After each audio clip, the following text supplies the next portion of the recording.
अखिल जगत स्वामी साब सदा शिव मल्हारी मणिमल्ल संहारक ऐश्वर्य प्रदाता शक्तिदाता जय दुरी गणाधीशित आदिरुद्र श्री मातंड भैरवा।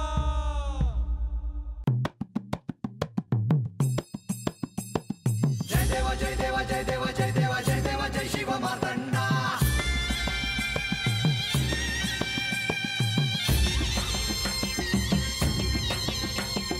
जय देवा जय देवा जय देवा जय देवा जय देवा जय शिव मातंडा। हरिवर्धन मल्हारी तुझी प्रचंडा। अगडदुम नगारा सोन्याची जेजुरी देव गेले जेजुरा निळा घोडा। अगडदुम नगारा सोन्याची जेजुरी देव गेले जेजुरा निळा घोडा। पाव में तोडा कमरी कर पटा मिहिर मस्तकी तुरा। खोबऱ्याचा कुटका भंडाऱ्याचा भडका बोल अहंकारा सदानंदाचा येळकोट। सदानंदाचा येळकोट। जय देवा जय देवा जय देवा जय देवा जय देवा जय शिव मातंडा। जय देवा जय देवा जय देवा जय देवा जय देवा जय शिव मातंडा। हरिवर्धन मल्हारी तुझी प्रचंडा। जय देवा जय देवा जय देवा जय देवा जय देवा जय शिव मातंडा। हरिवर्धन मल्हारी तुझी प्रचंडा।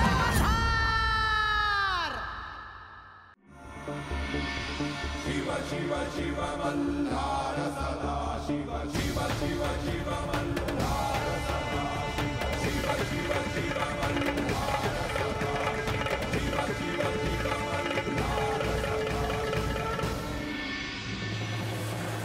आपण म्हाळसाच्या मनात जे किलमिश भरवताय ना ते योग्य नव्हे। मी किलमिश भरते? अहो आई आहे मी तिची, तिला अजून कळत नाही की संसार कसा करायचा म्हणून, आणि हिला कळत असतं तर आज ही चूक झालीच नसती। आई काही झालं तरी मी माझा निर्णय बदलणार नाहीये। मी बानूला पुन्हा जेजुरीत बोलवणार नाही।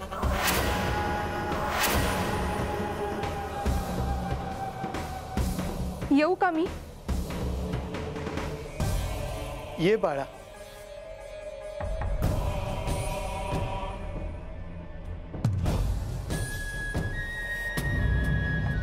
हिला कुठे पाठवलं होतं? होतं माझं काम। कसलं काम? तू काय एवढं विचारतेस? नको सांगूस, पण गडावर काय घडतं हे मला कळत असतं। ही आल्यापासून स्वतःहून सेवकांना भेटते, स्वतःहून त्यांच्याशी बोलायला जाते, त्यांच्याशी हिने ओळख करून घेतली, चौकशा सुरू आहेत। काय बरोबर बोलतेय ना मी?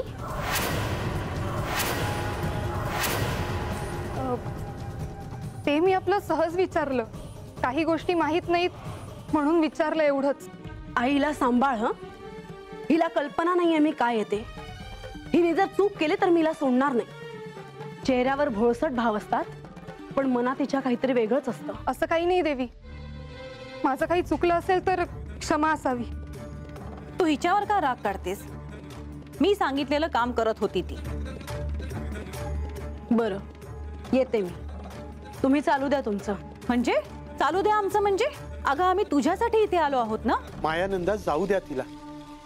म्हाळसा तू विश्रांती घे। विश्रांती कसली बाबा? आणि आई मी तुला एक सांगून ठेवते, तू सांगितलेलं मी अजिबात ऐकणार नाहीये। त्या बानूला जेजुरीतून काढण्यासाठी मी काय काय केलं हे मलाच ठाऊक, आणि मीच तिला पुन्हा बोलवायचं, मला ते जमणार नाही। म्हाळसा तुला जे योग्य वाटतं ते ठरवून तू निर्णय घे। आणि मायानंदा तुम्हीही तिला आग्रह करू नका। तुम्ही बाहेर जा बघू आधी। आई काय बोलतेस? योग्य तेच बोलते। आम्हा बायकांना बोलू द्या जरा मोकळेपणानं, तुम्ही नंतर बोला तुमच्या लेकीशी हवं ते। बोला तुम्ही, येतो मी।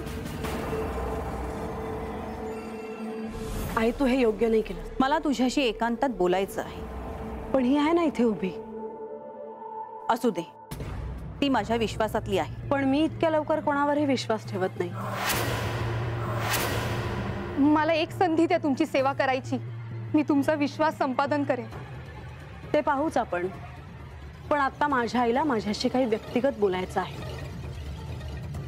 माझ्या संसाराविषयी, आणि मला ते तुझ्या समोर ऐकायचं नाही. माधवी, ये तू, मी तुला बोलावून घेईन नंतर. बरं,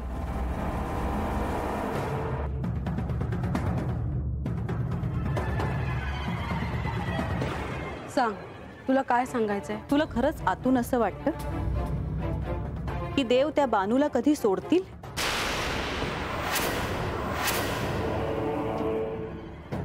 नाही नाही नाही, आपल्याला काय पटत नाही. अरे काय पटत नाही हेच की देव कुठं गेलं हे तुला ठाव नाही. म्हणजे मी खोटं बोलते होय? वय, अरे देवासनी काय हवं काय नग ते समज तुला ठाव असतं. देवाची समधी कामं तूच करतो, बरोबर. मग मला पक्क ठाव आहे का देव कुठं गेले हे तुला ठाव आहे. अरे बाबा, मला खरंच ठावं नाही. अरे मला ठावं असतं तर मी मगाशीच देवी मोर सांगितलं नसतं होय. पर काय रे गणोबा, काय हे देव असं जातात तरी कुठं? हे तुला काय करायचंय होय? तू तुझं काम कर. आणि हे बाई राघोबा, तुला एक सांगून ठेवतोय, तू हत डोकं घालायचं नाही. हा, आणि हकडचं तकड आणि तकडचं हकड अजाबात सांगायचं नाही. अरे म्या कशाला जातोय सांगाया? आता ओळखतं तरी कोण आपल्याला? हे आपलं तुला सांगितलं. पर गणोबा, मला अजून बी वाटतंय का तुला काय बाय ठाव हाय, पर तू सांगत नाही. चल चल, ते जरा कामाचं बघूया. तिथं डुसकं घालते नाही? यावाचं आपल्याला काय करायचं? हा, बघतील ना ते.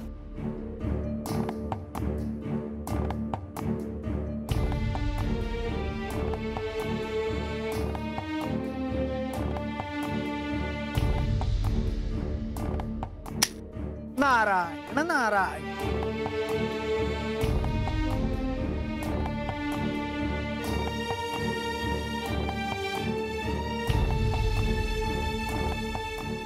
अजामेळ दिसत नाही. झोपला आहे त्यो, बोलवू का त्याला? खरं तर मीच अवेळी आलो, दुसरा पर्यायही नव्हता. खरं तर मला तुलाच भेटायचं होतं. बसाजी. नाही, नको.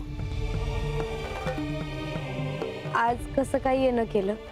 खरं तर तुझ्याकडे येण्यासाठी मला कुठल्याही कारणाची आवश्यकता नाही, परंतु तू विचारलंच आहेस म्हणून सांगतो. तुझ्यासोबत जे काही घडलं त्यानंतर भेट झाली नाही म्हणून आलो. मी तुझे सांत्वन करायला आलो नाही. याही परिस्थितीत तू विचलित झाली नाहीस त्याबद्दल कौतुक करायला आलो आहे. वय, तुम्हीच शिकवलं आहे. या अशा साधनेची फळे गोडच असतात. आता जरी ती कटू वाटत असली तरीही भविष्य प्रकाशमान आहे. नाही महाराज, आता काय बी नग आहे मला. म्या बाला वचन दिलं आहे, आम्ही पुण्यांदा जेजुरीचं नाव बी काढणार नाही. नारायण नारायण, हे तू तुझ्या पुरतं ठरवलंस. माझ्या हातात काहीही नाही. मल्हारीची इच्छाच काय ते ठरवेल. वय, त्यांचा प्रसाद समजूनच जगते आहे म्या. बानू, तू भक्तीच्या अशा उंचीवर आहेस की श्री खंडेरायांना तुला त्याचे फळ द्यावे लागेल. तर आता मला कसली बी आस नका दावजी. मी तुला कोणतीही आशा दाखवणार नाही. सुखी हो. येतो. आता नमस्कार नको. आता तुझा नमस्कार केवळ श्री खंडेरायांनाच.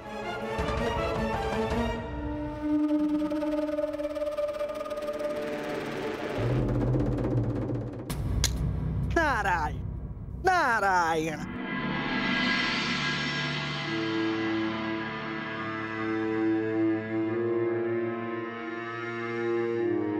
श्री खंडेराय गडावर नाही. ते कुठे गेले आहेत ह्याचं उत्तर कोणाकडे देखील नाही. देवी, श्री खंडेराय म्हणजेच श्री महादेव. एकांतात साधना करणं हे त्यांना आवडतं. हा त्यांचा स्थायी भाव आहे आणि आपण हे समजून घ्यायला हवं. हो, परंतु म्हाळसा तुम्ही? हो, देवी, बंधू, आता गडावर सगळ्यांना कळलं आहे की हे गड सोडून गेले आहेत. हे अंतपुरात तरी असतील अशी मला वेडी आशा होती, म्हणून मी बघायला आले होते. बंधू, याआधी जेव्हा हे गड सोडून गेले तेव्हा कुणालाही ठाऊक नव्हतं की हे कुठे गेले आहेत, पण तुम्हाला मात्र ते ठाऊक होतं. हे माझ्या स्मरणात आहे.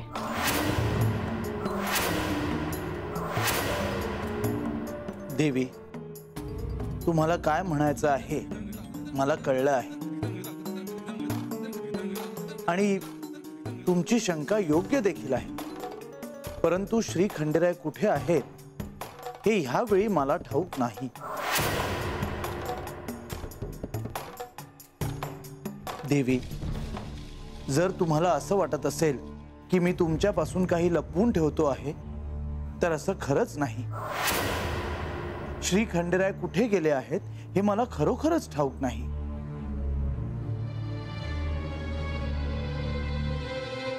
पण जे घडलं त्यानंतर मला असं वाटतं की हे बानूकडेच गेले असावेत.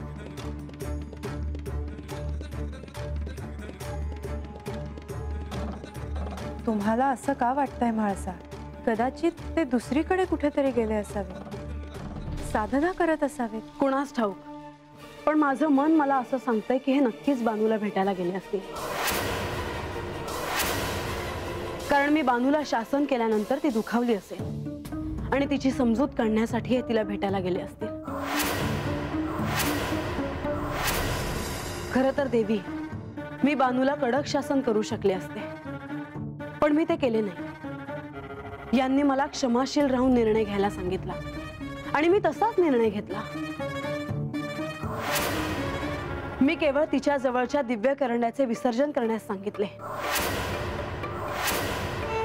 पण आता माझा निर्णय कसा चुकला आहे हे सर्वजण मला सांगताय. म्हाळसा, मी तुम्हाला केवळ ह्यासाठीच म्हणाले की तुम्हा दोघींना साक्षात्कार होण्यासाठी तुम्ही जेजुरीत असणं आवश्यक आहे. हो देवी, तुम्ही मला त्याच हेतूने बोलला होतात हे मला ठाऊक आहे. पण मला आश्चर्य याचं वाटतं की माझ्या आईला देखील असं वाटतं की मी बानूला पुन्हा जेजुरीत बोलवावं.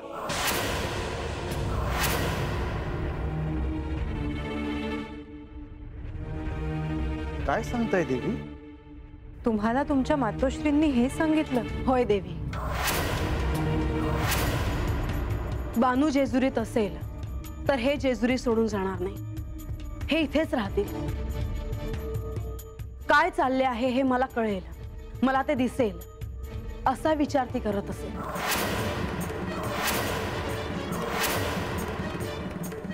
देवी, मला असं वाटतंय की तुम्ही याचा विचार करावा.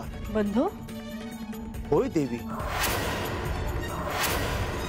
मला एका अर्थी तुमच्या मातोश्रींचा विचार योग्य वाटतो आहे. तुम्ही असं कसं म्हणू शकता बंधू? तुम्हाला ठाऊक आहे की बानूला जेजुरीतून काढण्यासाठी मी किती प्रयत्न केले. असं असतानाही तुम्ही म्हणता आहात की मी बानूला जेजुरीत पुन्हा बोलवावं. देवी, मी केवळ तुमच्या मातोश्रींचं म्हणणं कसं योग्य आहे हे सांगण्याचा प्रयत्न केला. अखेर निर्णय हा तुम्हालाच घ्यायचा आहे म्हाळसा. मी यानंतर काय निर्णय घेईन हे मला अद्याप ठाऊक नाही,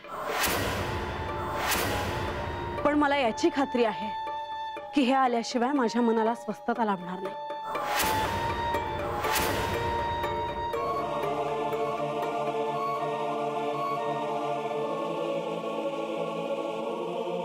आता म्हाळसा देवींच्या मातोश्रींनीच हे असं सांगितलं आहे म्हटल्यावर नक्कीच त्या दृष्टीनं काहीतरी घडेल.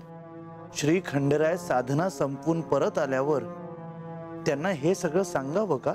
आपण तर सांगूच, परंतु मला असं वाटतं की कदाचित म्हाळसा स्वतः जाऊन श्री खंडेरायांशी ह्याबद्दल बोलतील.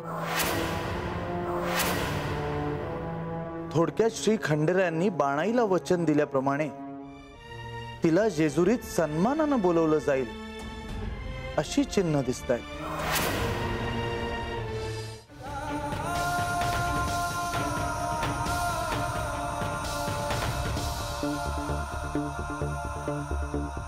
शिव शिव शिव मल्हार सदा शिव शिव शिव शिव मल्हार सदा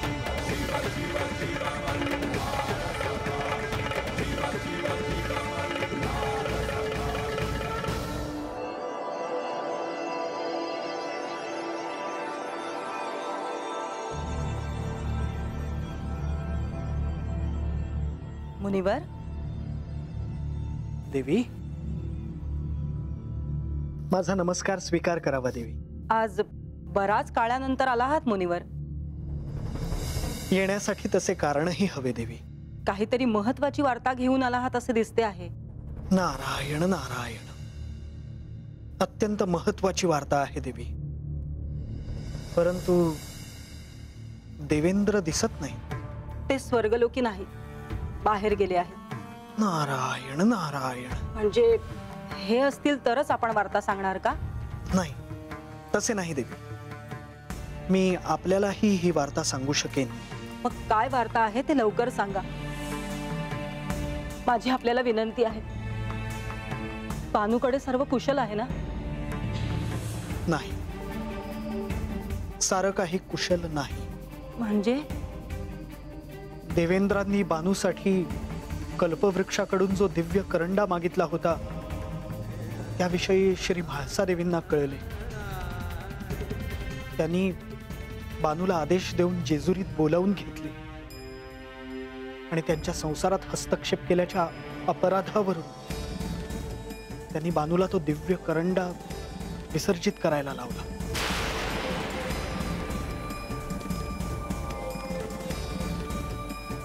देवी, आपण अशा दुःखी होऊ नका. मुनिवर, बानूचे काय झाले असे? तिच्या संयमाचा बांध फुटला असे? नाही देवी, ती काही सामान्य स्त्री नव्हे. तिच्या दृढ इच्छाशक्तीमुळे तिने स्वतःला सावरले आहे. मी या साऱ्याचा साक्षीदार होतो म्हणून ही वार्ता सांगायला. मला तिला भेटायचे आहे. ही वार्ता आपण प्रथम देवेंद्रांना सांगावी आणि मग निर्णय घ्यावा देवी. मुनिवर, तिच्या इच्छा धुळीस मिळाल्या असतील हो. असे खचून जाऊ नये देवी. मातेचे हृदय मी समजू शकतो, परंतु धीर धरावा. माझे कार्य झाले. येतो.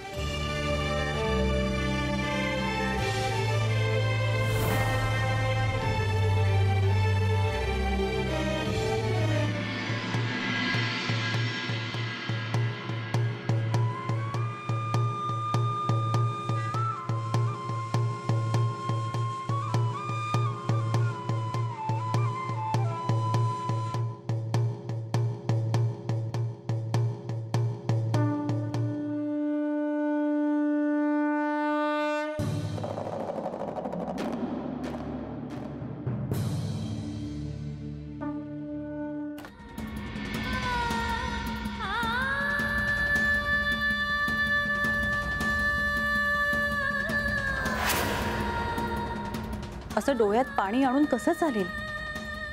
जे खरं आहे ते स्वीकारायला नको का?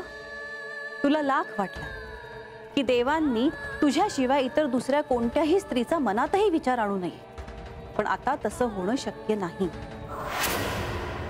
देव त्या बानूकडे जातातच ना. 12 वर्ष तिच्याकडे राहिले, ह्यातच सारं काही आलं.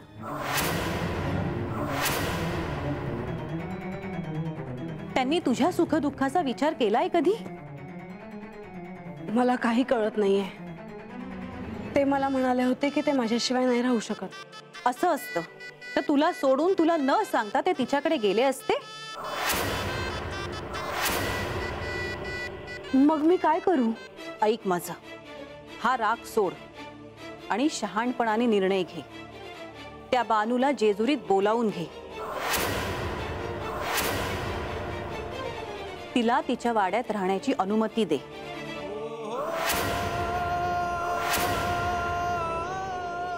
पंधरवड्यातून 2 वेळा त्या दोघांना भेटण्याचीही अनुमती दे.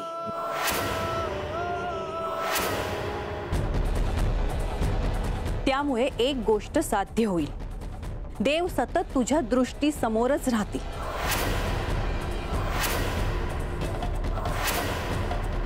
आणि ती सुद्धा तुझ्या संमतीशिवाय काहीही करू शकणार नाही. मला हे पटत नाहीये. कारण तुला असं वाटतं की ह्यात तुझा पराभव आहे. कधी कधी संसारात 2 पावलं मागेही घ्यावी लागतात. पण त्याने प्रश्न सुटणार नाही आई. पण देव तिच्याकडेच राहायला गेले तर काय करणार आहेस तू? पाहुण्यासारखे येऊन 2 दिवस तुला भेटतील आणि परत तिच्याकडेच जातील. मग कोण जिंकेल? त्याचा तर मी विचारच केला नव्हता. ठाऊक आहे मला, कारण तू सरळ मार्गी आहेस. ऐक माझं, त्या बानूला परत घेऊन ये. मला तुझं म्हणणं पटलं आहे आई. उद्याच मी त्या बानूला संदेश पाठवते. आदेश पाठव, संदेश नाही.